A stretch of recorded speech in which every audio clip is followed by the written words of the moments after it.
Using drag and drop. So drag and drop provides the foundation for creating infinite layouts in the Playbook editor that fit your vision for what you have for your website. And you can create a bunch of different layouts by dragging the elements into the grid area, resizing them, and then modifying their appearance and the content.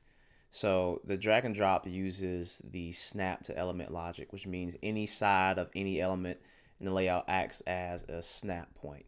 So let's look at that. First and foremost, I want to click out of theme settings. I want to click on draggable elements so I can get to all these elements that I can use.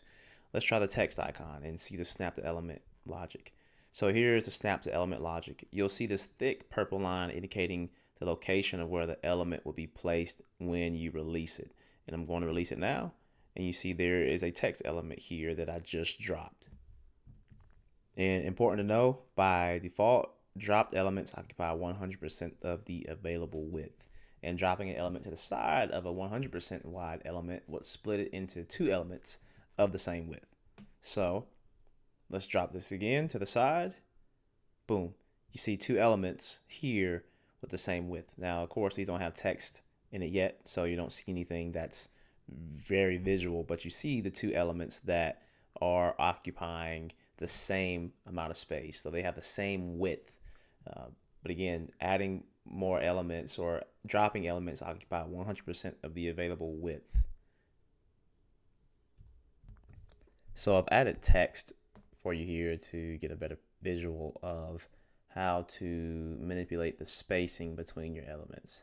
So if you want to increase the space between adjacent elements that are side by side, you can do this by inserting spacers in between or around them.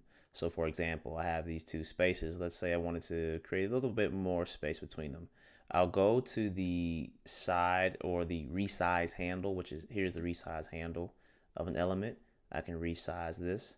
If I want to go back to the original size, I'll look at the dimensions here, and those are the same. But let's say I wanted to use a different method, and each one has its perks, each one has its benefits. Let's say I wanted to use the spacer method. I'll add the spacer here. Now there's a space in between my two elements that I wanted to create. Or I can just use, again, this resize handle there. Now if I wanted to delete that space that I just created, I'll just grab the resize handle and I will drag the element back to its original point. And those still have the snap to element logic, which they're going to snap back to the space that's allotted to them. Another way to manipulate this spacing is to click on the element, go to the adjust padding section that's going to be in the top left corner. Once you get there, you'll have the option to adjust the padding to whatever you choose to adjust it to.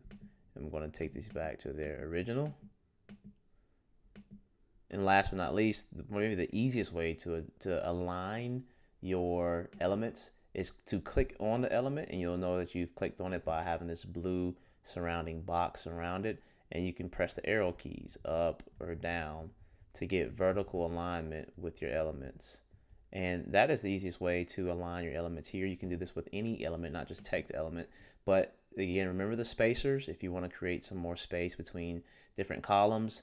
And remember the resize handles here and the adjust padding option for creating space and alignment with your elements.